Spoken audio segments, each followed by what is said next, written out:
President. Senator from Vermont.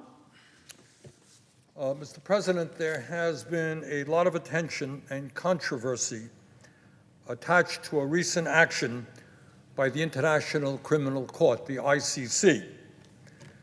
The core purpose of the ICC is to prosecute the most serious international crimes: genocide, crimes against humanity, war crimes, and the crime of aggression.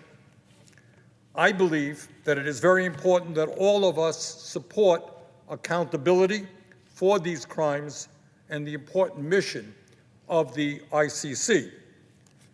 Mr. President, last year, the ICC declared that President Vladimir Putin of Russia was in violation of international law and that he was a war criminal.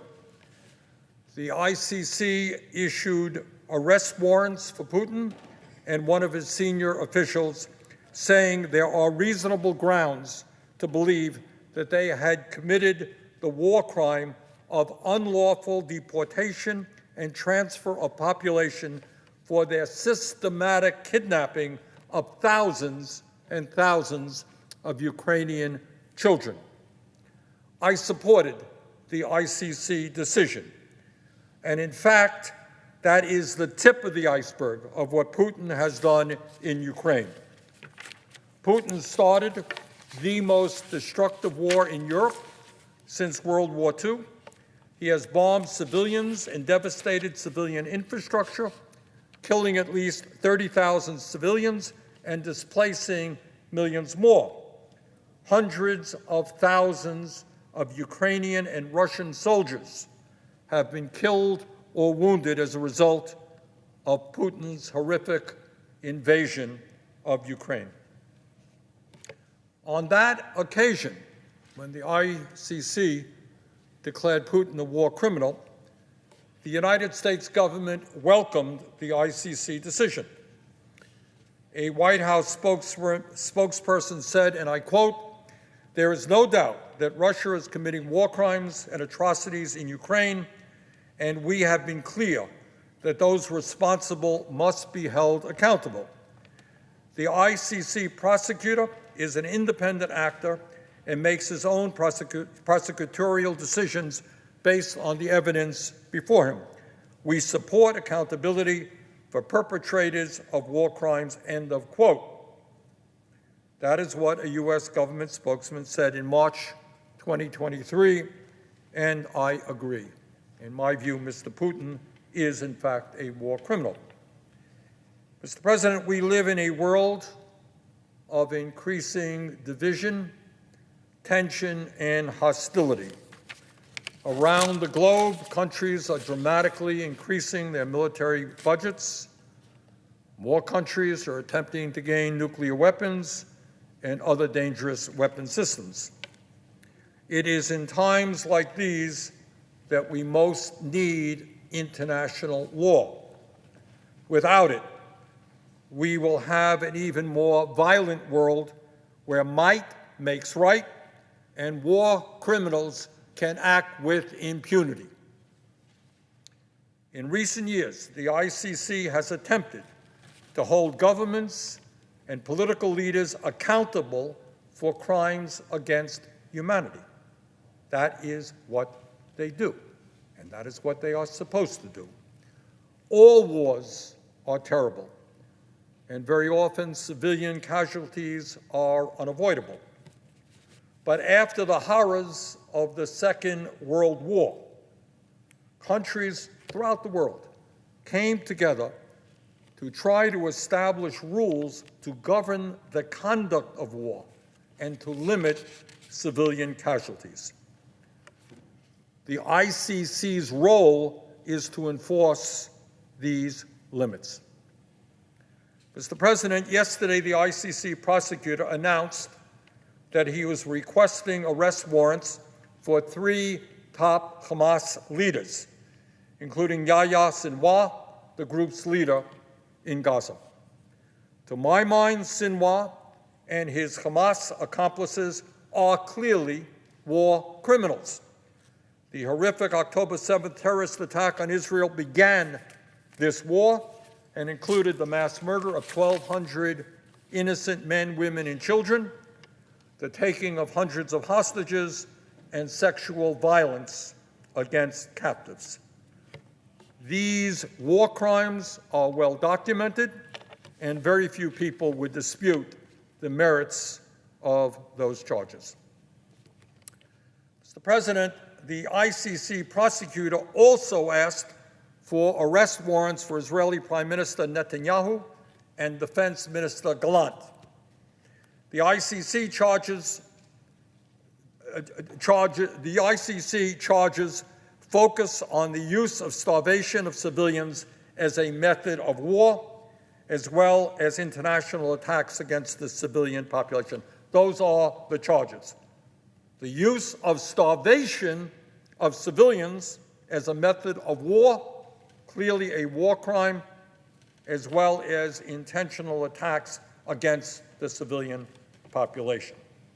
Specifically, the prosecutor says that Netanyahu is responsible for, quote, depriving civilians of objects indispensable to their survival, including willfully impeding relief supplies as provided for under the Geneva Conventions, end quote. Now, many people here in the Beltway in Washington have responded negatively to this decision from the ICC prosecutor. It seems that some folks here were comfortable with what the ICC did in terms of Putin and in terms of Sinwar, but not with Netanyahu. Some have argued that it is unfair to compare the democratically elected head of the Israeli government to Putin, who runs an authoritarian system, or Sinwar, the head of a terrorist organization. But that is not what the ICC has done. In fact, the ICC prosecutor has looked at what each of these leaders has done, looked at their actions, and then compared those actions to established standards of international law. In other words, the ICC is not making some claim of equivalence, as some have charged, but is in fact holding both sides in this current war to the same standard. Yes, democratically elected officials can commit war crimes. Let me repeat. Democratically elected officials can commit war crimes. The ICC is doing its job. It's doing what it is supposed to do. We cannot only apply international law when it is convenient.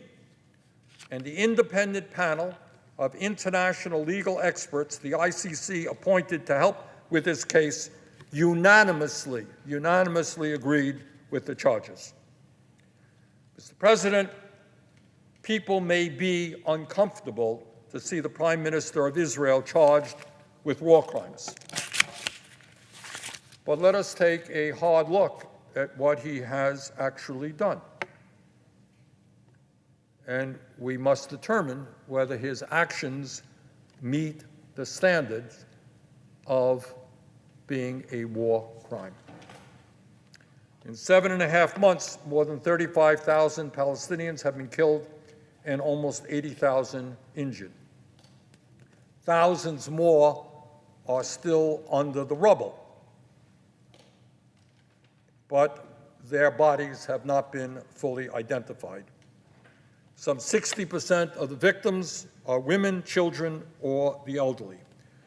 More than 250 aid workers have been killed, including 193 UN staff, more than in any previous conflict. Mr. President, there are 2.2 million people living in Gaza. More than 1.7 million of them have been forced from their homes. 75% of the population. I'm trying to think of my own state, what it would be like if 3/4 of the people, 400,000 people, just driven out of their homes. And these are by and large poor people, desperate people. In just the last 2 weeks, more than 900,000 have been displaced, many of whom have been forced to move many times during this war. Chased out of one place, gone to another place, chased out of that place, gone to another place. And many of these people are children. Gaza has a very young population. Many of them are elderly. Many of them are sick. These are people who have been forced out of their homes and moved and moved and moved again, often without adequate food, without adequate water supplies, and certainly without adequate health care. Mr. President, when we talk about war crimes, we talk about attacks on civilians, let's understand. Gaza's housing stock has been demolished. And again, I try to think of my own state, what it would mean if 60% of the housing was destroyed. Now, if these people who have been chased from their homes, displaced from their homes, are ever able to return to their communities, where are they going to live? Over 60% of the housing units in Gaza have been damaged or destroyed, including 221,000 housing units that have been completely destroyed, leaving more than 1 million people homeless. Entire neighborhoods have been wiped out, both by bombing and by planned detonations of explosive charges. In other words, we're looking at a war. We understand that Hamas is a very difficult enemy, often uses civilians to protect their own people. I got it. But what we're talking about here is over 60% of the housing units in Gaza have been destroyed. Hard for me to believe that there was a terrorist in every one of those buildings. Israel has destroyed the civilian infrastructure of Gaza, wiped out their ability to have electricity. Virtually no electricity in Gaza right now, virtually no clean water, and raw sewage is running through the streets, spreading disease. Now, if that's not an attack on civilians, I don't know what is. The healthcare system in Gaza has been systematically annihilated. 21 hospitals have been made inoperable. In fact, of the 36 hospitals in Gaza, only 4 have not been damaged by bombardment. Only 4 out of 36 not damaged by bombardment, raided by the Israeli military, are closed. More than 400 healthcare workers have been killed. Well, what do we say when we have a war in which the healthcare system is annihilated at a time when you have tens and tens of thousands of people who are wounded, many of them seriously? Mr. President, the education system in Gaza has been virtually destroyed. Every one of Gaza's 12 universities has been bombed. Got that? Every one of the 12 universities in Gaza has been bombed. More than 400 schools have suffered direct hits, and 56 schools have been totally destroyed. Today, 625 children in Gaza have no access to education at all. And I'll tell you something else. When you talk about what's going on in Gaza, what is not talked about almost at all, I think I read one article on this, I want you to think about the psychic damage done to children. The children who see housing being destroyed, their parents or relatives being killed, see drones flying around them, some of which have guns, being pushed out of their homes, deafening noise, inadequate food, inadequate water, pushed, shoved into any place and every place. What kind of psychic damage? If there's one child in Gaza that does not suffer psychic damage from this horror, I will be very surprised. Mr. President, as a result of the destruction and Israeli policies restricting the entry of humanitarian aid into Gaza, more than 1 million people today face catastrophic levels of hunger, and Gaza remains on the brink of famine. Hundreds of thousands of children face starvation. Even now, more than 7 months into this war, Israel's invasion of Rafah has severely disrupted the humanitarian relief operation, closing the 2 main border crossings and making it almost impossible for the UN to access its warehouses or distribute aid. Very little aid has gotten in for more than 2 weeks. Bakeries have had to shut down, and hospitals are running low on fuel. Just today, the UN announced that it had been forced to halt all food distribution in Rafah after running out of supplies. The World Food Program said that, quote, humanitarian operations in Gaza are near collapse, saying that if food and other supplies don't resume entering Gaza in massive quantities, famine-like conditions will spread, end of quote. Now, Mr. Netanyahu's been on TV today and elsewhere. He denies it all. Ain't true, says Mr. Netanyahu. He claims that Israel is deeply worried about the civilian population, worried about the children, and that Israel is not blocking humanitarian aid at all. Not at all. Well, it turns out that the United Nations and virtually every other humanitarian group involved in the humanitarian disaster in Gaza strongly disagrees with Mr. Netanyahu. Now, we can trust the words of a prime minister under criminal indictment in Israel, or we can trust the people whose function in life is to provide humanitarian aid. UN Secretary General says that much more aid is urgently needed to, quote, to avert an entirely preventable human-made famine, end quote, and that there is no alternative to the massive use of land routes, end quote. Cindy McCain, the wife of our former Republican colleague John McCain, who is now the head of the World Food Program, said of Gaza that, quote, there is famine, full-blown famine in the north, and it is moving way south, end quote. A month ago, more than 50 humanitarian organizations called on Israel to allow greater humanitarian access and stop unnecessarily restricting aid. That's 50 humanitarian organizations. Mr. Netanyahu says one thing, but 50 organizations who are desperately trying to get food to hungry people say something else, and let the world decide who is telling the truth. And this group of humanitarian organizations included Catholic Relief Services, CARE, Mercy Corps, Oxfam, Save the Children, Refugees International, and scores of other well-respected humanitarian organizations. They say that Netanyahu and his team have blocked humanitarian aid. Mr. President, our colleagues, two of our colleagues, Senators Van Hollen and Senator Merkley, visited Rafah in January, and I heard their presentation to the Democratic caucus. Upset by the unreasonable Israeli restrictions on aid, they talked about trucks being inspected, sent back, that things that should have been allowed to get through were not allowed to get through. They said afterward that the U.S. must, quote, demand that the Netanyahu government lift the impediments to the delivery of basic goods needed to sustain life in Gaza, end quote. Netanyahu denies it. Two of our colleagues who were there say that Israel was blocking aid. The United States government also disagrees with Netanyahu. USAID Administrator Samantha Power said, quote, food has not flowed in sufficient quantities to avoid this imminent famine in the South and these conditions that are giving rise already to child deaths in the North.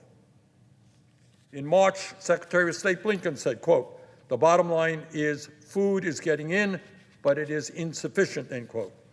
In April, he said there has been progress, quote, but it is not enough. We still need to get more aid in and around Gaza, end quote. And in a formal report this month, the State Department said that, quote, Israel did not fully cooperate with the United States government efforts, and United States government supported international efforts to maximize humanitarian assistance flow to and distribution within Gaza. I got a kick out of hearing Mr. Netanyahu this afternoon. He talked about airlifts. My God, they're supporting airdrops. They're supporting food coming in from the sea. Well, the reason that the United States is spending millions of dollars getting food in from the sea is precisely because Israel is blocking the ability to get trucks in. And the reason the Jordan and other countries in the United States are doing airdrops is, once again, because trucks cannot get through. Netanyahu is taking credit, and yet the reason we're having to do those is precisely because of the policies of his government. President Biden himself has said, quote, that a major reason why distributing humanitarian aid in Gaza has been so difficult because Israel has not done enough to protect aid workers trying to deliver desperately needed help to civilians. Israel has also not done enough to protect civilians, end quote. President Joe Biden. So it is fair to say that most of the world disagrees with Mr. Netanyahu. Mr. President, think about all of that destruction. Think about the tens of thousands of civilians killed, the schools and hospitals blown up. Take a look at the pictures of emaciated children starving to death while food just sits miles away. And one of the things that's interesting to my mind is we don't see enough of those pictures. And maybe that has something to do with the fact that Israel, the Israeli military, has killed dozens and dozens and dozens of journalists. I just met with some journalists last week, a young man who happens to come from my own state of Vermont, who had no doubt that he was targeted along with other press people, big press symbols on their coats, and they were attacked. He was slightly injured. One of his colleagues was killed. Another one was severely injured. Now, if you add all that stuff up, are these actions war crimes? Yeah, I believe that they are. I believe that there is substantial evidence that the extreme right-wing Israeli government, led by Netanyahu, has used starvation as a weapon of war and has clearly targeted civilians and civilian infrastructure. As I think we all agree, I certainly do, Israel had the right to defend itself against the Hamas terrorist attack of October 7th. But it did not, and this is where we get into the issue of war crimes. Yes, you have the right to defend yourselves. Yes, Israel has the right to go after Hamas. Very few people doubt that. But Netanyahu and his government do not have the right to wage an all-out war against the children, against the women, against the innocent people of Gaza. And for that, there must be consequences. What the ICC has done is important not only for the global community in the sense that we cannot allow the human race to descend to barbarity. Somebody has got to say, look, war is terrible. It's a little bit embarrassing as a human being that we have been at war for thousands of years, do not seem to make much progress in eliminating war. But if there is war, let us learn from what happened in the past and do our best to protect the women, the children, the innocent people. So Israel had a right to defend itself against a terrible enemy in Hamas, but it does not have the right to wage an all-out war against the people of Gaza. Now, what the ICC is doing is important for the world. It's to tell leaders all over the world, dictators, people in democratic countries, that if you go to war, you just cannot wage all-out war against civilians. That's what the ICC is doing. That's important. But it is also important, Mr. President, for those of us in the United States. Our nation claims to be the leader of the free world. And at our best, we try to mobilize countries to uphold international law and prevent crimes against humanity. That is what we do and have done. But, Mr. President, how will the United States be able to criticize any country in the world, whether it is Russia, China, Saudi Arabia, or anyone else, any other country in the world, if we pretend that what is happening in Gaza, if we actually believe what Netanyahu is saying? If we turn our backs and ignore the crimes against humanity that are being committed in Gaza right now, what credibility will we ever have in criticizing the actions of any country, no matter how terrible those actions may be? Because people will say, oh, really? You're attacking China or Turkey or anybody else? Really? You're really deeply concerned? But apparently, for Netanyahu, it's okay. We don't believe you. And I don't want to see this great country of ours be in that position. I want to see this country respected all over the world as a country that does believe in human rights, that does believe in international law. So the ICC, as I see it, is trying to uphold international law and minimum standards of decency. Our government should do no less. I yield the floor.